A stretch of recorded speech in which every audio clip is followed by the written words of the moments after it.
Dans la série Ils ont changé de vie, je voulais laisser la parole aujourd'hui à Moufida pour qu'elle nous partage la manière dont elle a vécu ce changement, pour ce départ, pour ce voyage à la voile avec les deux filles.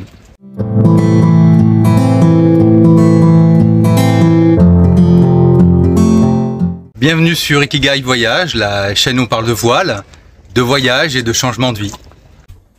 Je m'appelle Moufida, je vais bientôt avoir 45 ans. Je suis originaire de la ville de Marseille, où j'ai grandi avec mes 3 sœurs. Donc je suis originaire d'une famille modeste, ma mère était femme de ménage, mon père travaillait sur les bateaux, il était serveur. Et voilà, le but dans ma vie, c'était d'avoir une progression professionnelle, c'était de gravir les échelles sociales en fait, pour améliorer à la fois ma condition sociale, ma qualité de vie et surtout avoir un avenir professionnel digne de la volonté qui était la mienne et de celle évidemment de ma famille.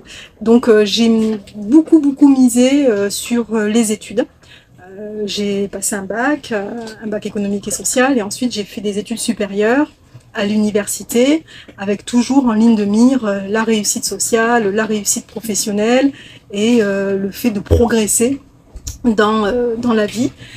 Donc pour cela, j'ai fait des études et surtout j'ai passé les concours de la fonction publique territoriale, des concours de catégorie A, qui nécessitent d'avoir un minimum un bac plus 3 et plus, que j'ai réussi, et j'ai démarré comme ça ma carrière avec beaucoup de fierté dans la fonction publique territoriale. C'était pour moi aussi une manière de remercier la France de m'avoir accompagnée dans mes études, etc. Donc j'étais très heureuse de m'impliquer dans le service public. J'ai atteint des niveaux très hauts dans la fonction publique. J'ai gravi les échelons et aujourd'hui je suis directrice régionale adjointe dans une grande collectivité, une grande région.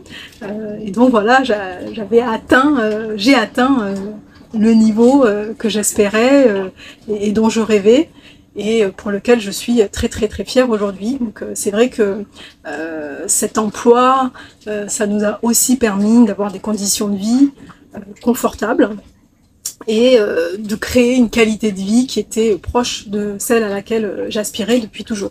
Alors avec Lilian, on a construit effectivement une qualité de vie qui nous correspondait, en tout cas à laquelle moi j'aspirais, avec une vie en bord de mer qui est souhaitée par beaucoup de gens. On habite dans le sud de la France, dans une maison de village qu'on a rénovée nous-mêmes pour accueillir notre famille, nos 4 enfants.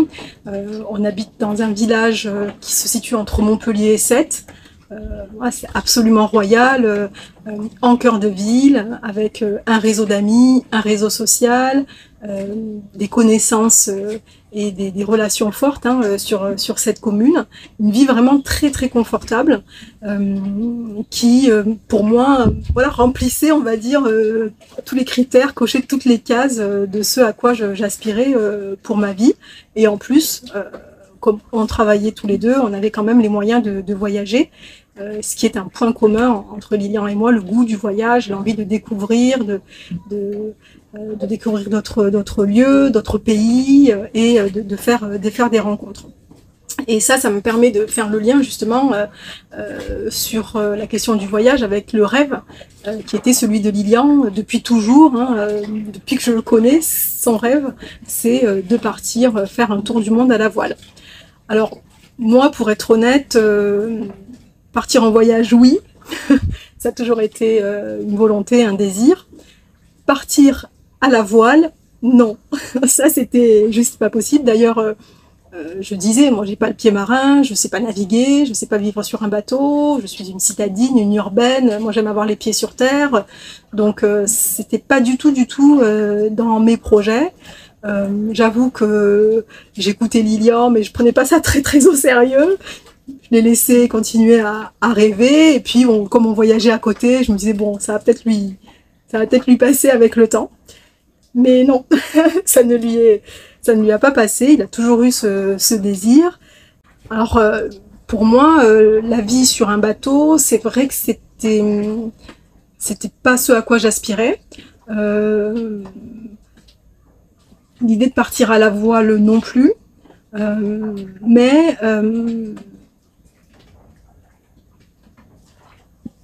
alors pourquoi c'était pas un projet? Parce que je voyais vraiment le renoncement que cela représenterait pour moi. Renoncer à une vie à terre avec finalement, comme je le disais tout à l'heure, un réseau d'amis, une vie sociale, une proximité avec ma famille, puisque moi je suis très très proche de mes sœurs et donc bon, partir comme ça, j'arrivais pas à me l'imaginer. Et puis surtout, ça représenterait un énorme renoncement professionnel et avec tout ce que j'avais investi dans ma vie pour progresser sur le plan social, pour progresser sur le plan professionnel et pour atteindre ce niveau-là d'emploi et de poste, ça me semblait vraiment trop énorme et j'arrivais pas à imaginer renoncer à tout ça. J'avais tellement fait d'efforts, je me suis tellement mobilisée pour ma carrière que voilà, je n'avais pas envie de renoncer tout de suite à tout ce que j'avais mis en place. Depuis de nombreuses années, hein, avec Lilian, on avait quand même le désir, si ce n'est de partir à la voile en tout cas, de vivre une expérience à l'étranger, dans un autre pays ou dans un territoire d'outre-mer. Alors c'est vrai que moi j'avais plutôt dans l'idée de partir sur un territoire d'outre-mer parce que je savais que avec ma carrière professionnelle et avec mon statut de fonctionnaire, je trouverais certainement plus facilement un emploi outre-mer. Donc on avait quand même dans l'idée de partir à un moment donné pour vivre une expérience ailleurs. Et cette envie, elle devenait de plus en plus pressante, de plus en plus forte. Et à côté de cela, l'envie pour Lilian aussi de le conjuguer ce désir qu'on avait de partir avec un voyage à la voile est devenue de plus en plus également forte chez lui. Donc à un moment donné, on s'est dit, bon, on n'a qu'à avancer le départ, pourquoi attendre et pourquoi pas le faire à la voile. Alors pourquoi on a décidé de l'avancer finalement ce projet? Parce que y a tout un contexte qui nous a amené à l'avancer. Au départ, on devait partir lorsque la dernière de nos filles, la dernière de la fratrie en fait, passait son bac et puis commençait ses études supérieures. Donc à l'heure où je vous parle, c'était encore loin hein, ce projet, puisque la dernière a 15 ans aujourd'hui, donc on est parti maintenant il y a plus d'1 an, et ce projet on l'a préparé 1 an avant, donc en quelque sorte il nous restait encore presque une dizaine d'années, ça nous paraissait loin.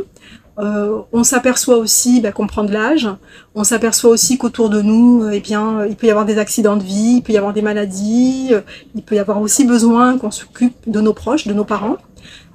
Donc on a décidé d'avancer le projet. On aurait pu décider de partir vers un autre pays, tout simplement. Mais je savais, moi, au fond, que de toute manière, le projet de partir à la voile, Lilian, il le ferait un jour ou l'autre. Tôt ou tard, il partirait à la voile. Alors, j'avais 2 possibilités. Soit je décidais qu'on parte en voyage comme je l'avais imaginé moi, ou alors je décidais qu'on conjugue ce projet de partir à l'étranger ou dans un territoire d'outre-mer avec un projet voile. Et je me suis dit, de toute façon, Lilian, il partira. Donc il y a 2 options. Soit tu restes sur le quai et tu lui dis au revoir, ou alors tu embarques. Alors, partir à la voile, c'était pour moi effrayant parce que je suis pas une voileuse, je n'avais jamais fait de la voile à part de l'optimiste au collège. J'avais plein de raisons en fait pour ne pas choisir de partir à la voile, mais au fur et à mesure que ma réflexion avançait, je me suis aperçue que ce qui me faisait le plus peur, c'était pas de partir, c'était de regretter de ne pas l'avoir fait. Et je me suis imaginée, projetée dans le futur, à me dire, en fait, tu es resté à quai, tu n'as pas fait l'expérience, tu sais pas ce que ça aurait été. Donc là, j'ai eu comme un déclic et je me suis dit, il faut le faire en fait, il faut y aller, il faut se lancer, il faut partir. Au moins, tu regretteras pas de l'avoir fait. Je me suis lancée. J'ai dit oui, j'ai dit ok, on va le faire à la voile. Et là, il a fallu vraiment embrasser tout le projet, c'est-à-dire que outre la décision de partir, il a fallu aussi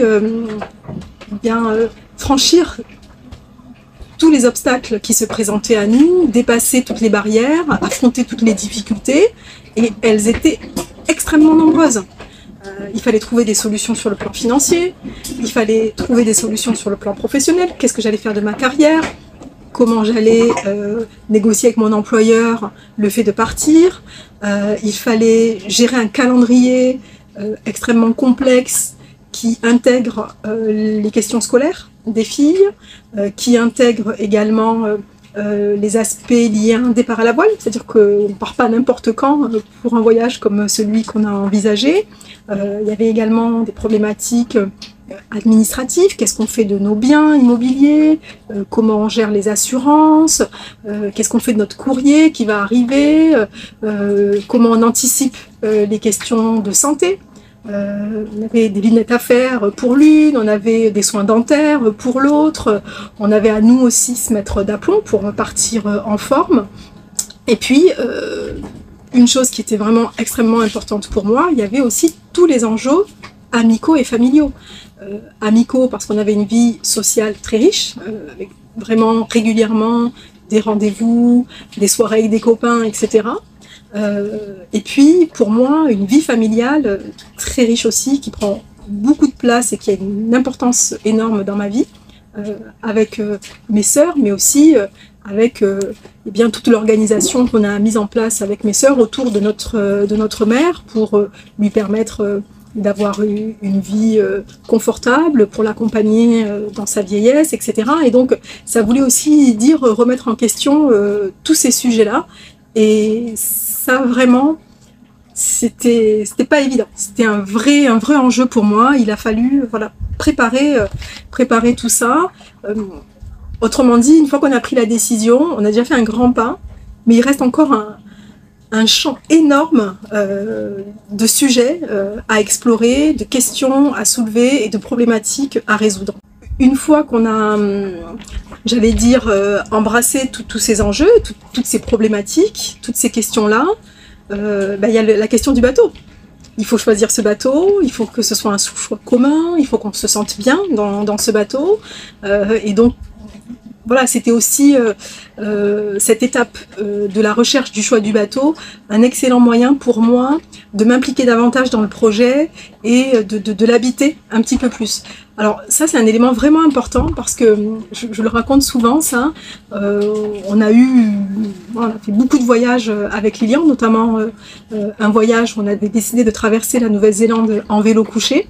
Et bon, j'ai quelques regrets par rapport à ce voyage parce que finalement, je me suis assez peu impliquée dans le projet avant le départ.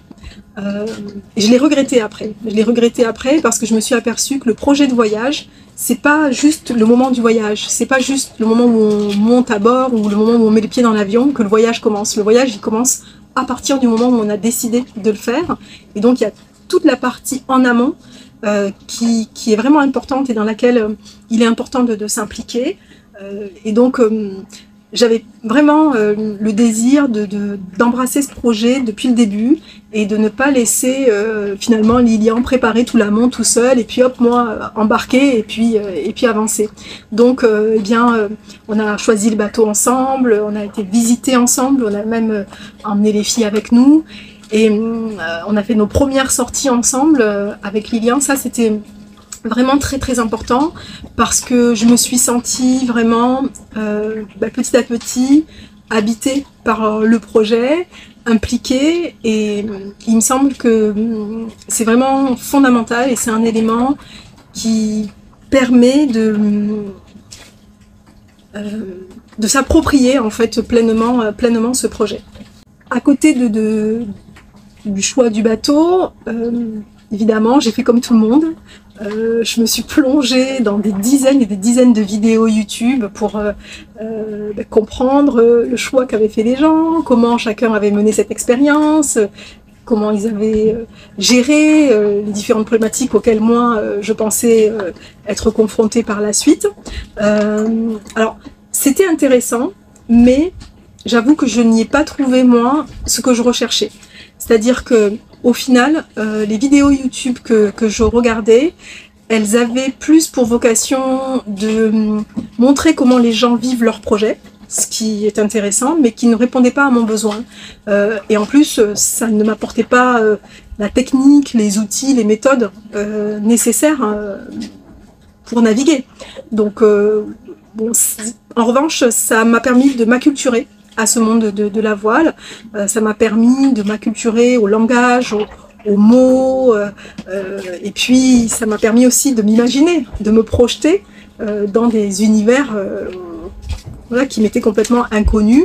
Donc, elles ont eu ce mérite-là, ces vidéos, mais en revanche, il me manquait, moi, de la pratique, de la formation et de l'utilisation de la réalité de la vie sur un bateau. Ce qui m'a manqué, c'était vraiment d'arriver à transcrire ce que je voyais, ce que j'entendais sur des vidéos, dans ce que moi j'allais vivre en réalité. Finalement, il m'aurait presque fallu un stage, un séjour, une formation à bord pour vraiment comprendre en fait ce qui allait se passer pour moi une fois que je serais montée à bord.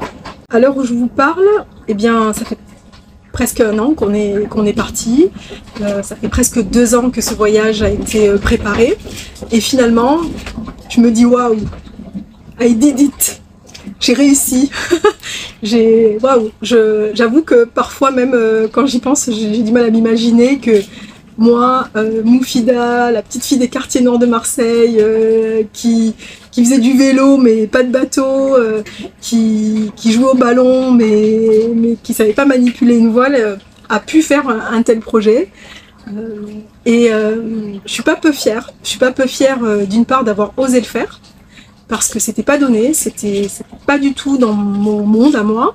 Je suis heureuse d'avoir osé le faire, je suis heureuse d'avoir vécu cette aventure, parce qu'elle m'a appris énormément de choses,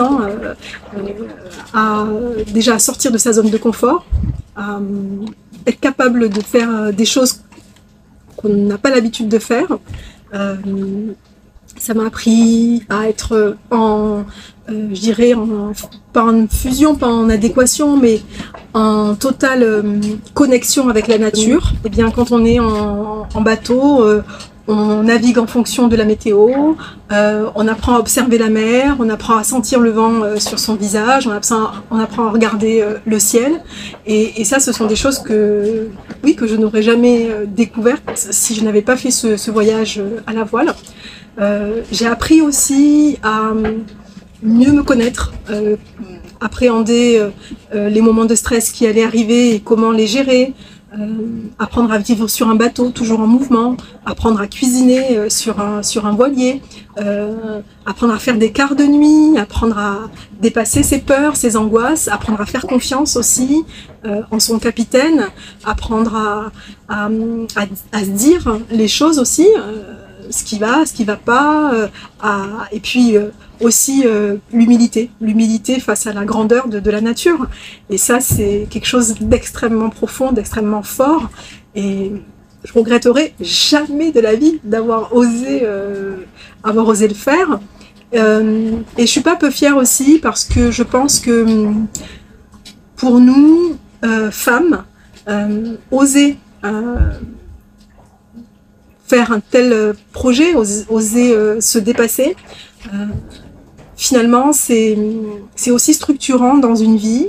Et je remarque que souvent les couples qui voyagent, l'initiative de départ en revient à l'homme, et donc il faut aussi se dire que en fait on suit pas. C'est pas je suis mon conjoint, c'est j'accompagne ce projet.